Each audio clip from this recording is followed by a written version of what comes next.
One of the unique things that we get to do is work with a diverse population of elite athletes. So we're not just working with one group, whether it be an endurance athlete, a CrossFitter, or a big wave surfer, or an MMA athlete, and so on and so on. As there are many, and there's many more than that. But a few of the unique ways that these folks are using the breath work and the things that we're doing with people are that, in a pre-training scenario, it's not just about, hey, how much use can I get out of my oxygen, or how do I get more use out of oxygen? It's how do I get my pulmonary system warmed up correctly? Then maybe, hey, how do I use my oxygen? How do I get my oxygen, utilizing my oxygen a little more efficiently? But I think one of the more important aspects is how do I mentally get ready to do something and start wrapping my head around something and using breathing or a pattern of breathing to actually help that physiology create, that physiological response to help create the mind or get the mind in a better place. Those are a few of the pre-training ideas. Prepping the body, getting it ready to make bigger dumps of things. These are all very tricky things that we play around with or we utilize. In or during training, there are specific patterns that we play with, specific gears, our gearing system, or energy control.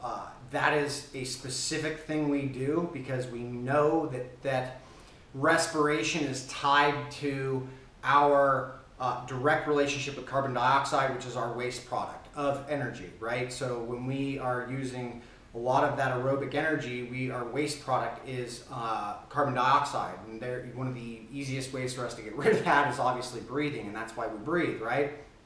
So playing around with that in order to utilize it, whether that be something to build CO2 tolerance, build a low O2 tolerance, which can have an effect with altitude. So red blood cells, things like that, hemoglobin, those are all things in training.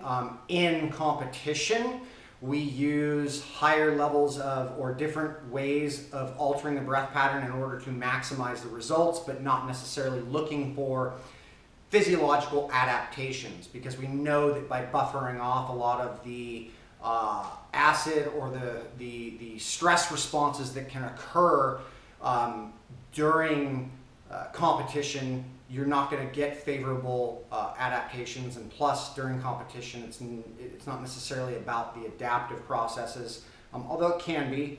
It is much more about the kind of win or the result of what we're doing. Post-training, I would say the biggest thing we're dealing with is getting an athlete to shift out of a stressed or survival state, right? Because that's what we're doing when we train, is we're putting ourselves into heightened stressed responses, and therefore getting out of that quickly allows us to recover faster and get back to training, which is what we want to be doing. So it becomes all about the recovery process. That doesn't mean every single session is about how quickly can we recover. It sometimes can be, hey, what can we manipulate afterwards in order to create a bigger response, whether that's sticking them in the sauna or a cold plunge as well, and using breath control in there, specific patterns associated inside those methods or those ideas. But we can also do a lot of things post-workout that can elicit big responses that can help ignite or enhance the training of what we just did. And so those are kind of there's a lot of things there that I brought up, but that's more or less what we've been doing with athletes, on a kind of more global scale of what we are learning about all this breath stuff.